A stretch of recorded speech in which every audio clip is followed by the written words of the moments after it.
It's not really that simple.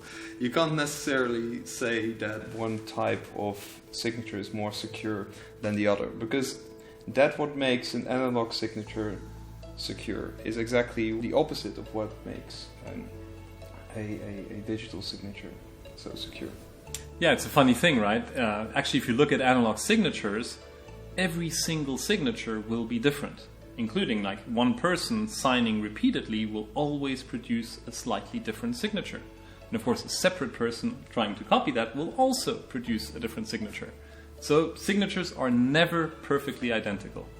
So that means that when you have two identical analog signatures, you can be sure that it's an exact copy, and therefore it cannot be authentic. So experts even have ways to determine, the variability of one's natural movements and signatures to sort of establish this, bubble of variability in the way you sign, and that's used to determine authenticity as well. Then with digital signatures, it's completely different, right? So with digital signatures, you would have a asymmetric crypto algorithm in the back that uses a public and private key pair to sign the messages. So what happens here is that the person that actually signs or sends the message will sign it with their private key, which only they know, and then the recipient of this signature, this message, can verify that signature using the public key that is known to everybody, to verify that actually the message was authentic and coming from the person that signed it. Now, what happens is that typically everyone gets assigned a private key, and that never changes. And that means that you will use the same key over and over to sign your message. Whereas when you're dealing with analog signatures, your muscles will make sure that it's always kind of different in a way. So another a good thing about digital signatures is that they not only provide authentication or prove who has sent a message, but they also provide integrity, right? Which is what a normal signature doesn't do. So that's sort of showing that the message hasn't been tampered with, and signing a document in real life doesn't prevent anyone from making a change to the document, right? That would rather be what they used to do with wax stamping an envelope, sort of tamper-proofing the envelope. But yeah, with a digital signature, you get both worlds in one.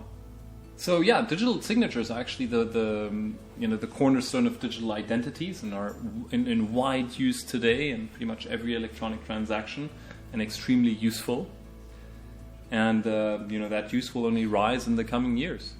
And with this, technology becoming more important, there are also threats on the rise. And one of the more long-standing threats is that of the increasing capacity of the computers that we use.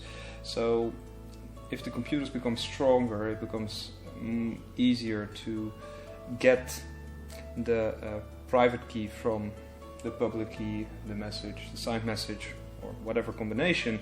And then when that happens, the algorithm probably gets hardened, typically, and then the computer's hardened, and it's a bit of a cat and mouse game on what happens. But the more prominent risk here is the way these secrets are being stored. So let's assume that the key is secure.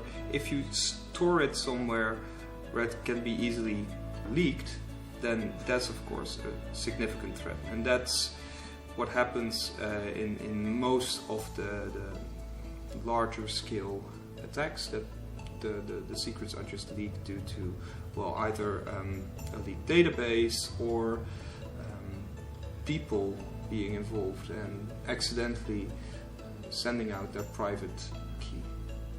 That's an interesting thing. It's the cryptography itself is not the weakest link, but the way humans implement it might just be. The problem also with a digital signature is that if it's stolen, or if your private key is stolen, then you can't get it back. I mean, your analog signature, nobody can steal it from you. It's like part of your body. It's part of the way you live, you move, and you use your muscles. Whereas, yeah, you can lose a private key, and then you're in a spot of bother. So it's not only a good technology that makes something secure, it's also the people behind it. And with so many of our interactions now depending on these, these technologies and on digital signatures, I mean, it's used in government e-IDs, it's used in every secure web transaction, e-banking, email authentication, just, literally almost every digital transaction nowadays uses these principles.